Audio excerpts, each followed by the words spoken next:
Recently मैंने एक reel बनाई थी कि सीएसके के अंदर अगर 1% भी ऐसा हो जाता है कि जो रूमर्स चल रहे हैं कि ट्रेड की जो टॉक्स चल रही है संजू सैमसन के साथ अगर वो पूरी हो जाती है तो सीएसके की क्या बेस्ट प्लेइंग 11 हो सकती है। तो उसका डिटेल डिस्कशन जो मैंने आपको रील के अंदर बोला था कि यूट्यूब पे भी लॉन्च करूंगा तो वो मैं बना रहा हूँ, और उसके साथ साथ इसके पीछे की इनसाइड स्टोरी क्या है वो भी मैं आपको बताता हूँ, क्योंकि बहुत लोग मान नहीं रहे कि भी ऐसी ट्रेड टॉक चल रही है। तो सबसे पहली चीज़ कि इनकी इनसाइड स्टोरी क्या है वो मैं आपको बताता हूँ। देखो ये पिछले 2-3 साल से चल रही है, अभी रीडेवलप्ड हुई है इस साल। 2-3 साल से टॉक चल रही है संजू सैमसन चेन्नई के अंदर आएंगे, बट ये रीडेवलप्ड अब हुई है क्योंकि जो अंदर हीटेड आर्ग्यूमेंट हुई ना, जायसवाल, रियान पराग, संजू सैमसन जो ट्रायो है, इन ट्रायो की वजह से किसी एक को जुदा होकर जाना पड़ रहा है राजस्थान रॉयल के कैंप से, क्योंकि जायसवाल चाहते हैं कप्तानी, रियान पराग को मिल गई कप्तानी और संजू सैमसन फंस गए बीच में। डिटेल में समझाता हूँ, अभी समझ नहीं आएगा आपको। आपको ध्यान हो तो संजू सैमसन ने 3 मैचेस, आई थिंक हाँ 3 मैचेस के लिए वो इंजर्ड थे और कैप्टनसी उन्होंने सौंपी थी रियान पराग को।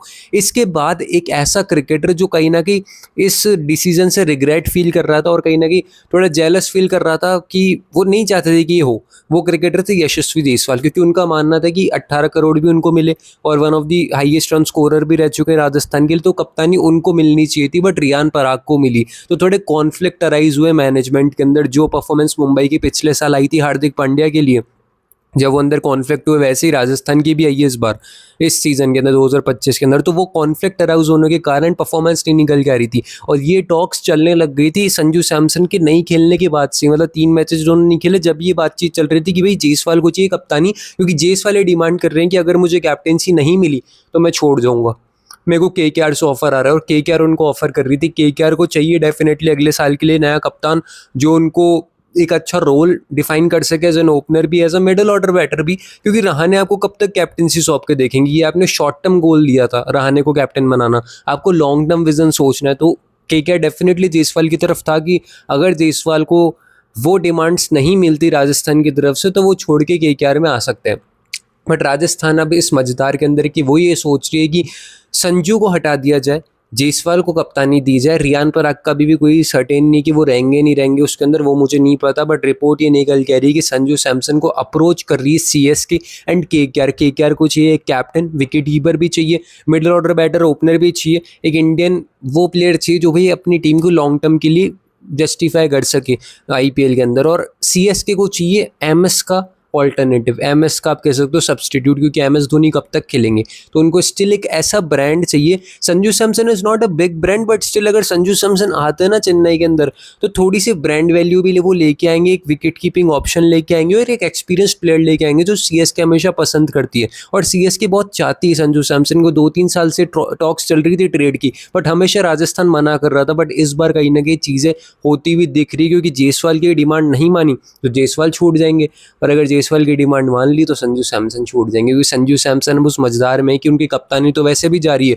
और संजू सैमसन ये एग्री भी कर चुके हैं, सुनने में आ रही है कि अगर सीएसके में वो जाते हैं तो एज अ कैप्टन नहीं खेलेंगे, एज अ वाइस कैप्टन खेलेंगे। कैप्टनसी ऋतुराज को दी जाएगी, जो सीएसके का मानना है कि हम उनको ही बैक करेंगे एज अ कैप्टन। तो इसके ऊपर भी संजू एग्री कर चुके हैं। अब ये ट्रेड होगा, किस तरह से ट्रेड होगा, क्या कैश ट्रेड होगा, ये सुनने में आ रहा है अश्विन को दिया जाएगा राजस्थान के अंदर और एक्स्ट्रा 9 करोड़ या 8 करोड़ जो अंबानी जी ने पे करे थे हार्दिक पांड्या के लिए, वैसा कुछ पे करेगी सीएसके। इसके ऊपर मुझे कोई जानकारी अभी है नहीं, बट सुनने में आ रहा है कि ट्रेड होगा और मे बी कैश ट्रेड हो सकता है। बाकी आई डोंट नो कि अभी क्या है, अभी तक तो ये चीज़ें चल रही कि सीएसके इंटरेस्टेड है। और भी कोई अपडेट आएगी तो आपको ज़रूर से बताएंगे। और अगर ये पॉसिबली हम मान लेते हैं कि संजू सैमसन अगर आ जाता है चेन्नई में, तो उसकी प्लेइंग 11 भी मैंने बनाई थी, जो मैं आपको दोबारा बना के बताता हूँ कि ओपन करेंगे आयुष मात्रे, संजू सैमसन, तीसरे पे ऋतुराज गायकवाड़ और वायसा वर्षा, मतलब 3 पे संजू भी आ सकते हैं, ओपन ऋतुराज भी कर सकते हैं। चौथे नंबर पर मैंने शिवम दुबे को रखा था पर्सनली।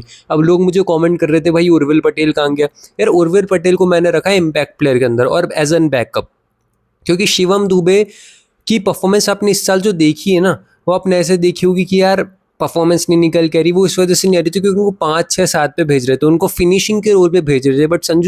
बट शिवम दुबे की बात कर रहा हूँ मैं, सॉरी शिवम दुबे की मैं बात कर रहा हूँ कि उनकी परफॉर्मेंस इसलिए नहीं निकल के आ रही थी क्योंकि उनको 5-6-7-8 ऐसी पोजीशन पे भेज रहे थे जो उनकी आइडेंटिकल पोजीशन है नहीं, आइडियल पोजीशन है नहीं।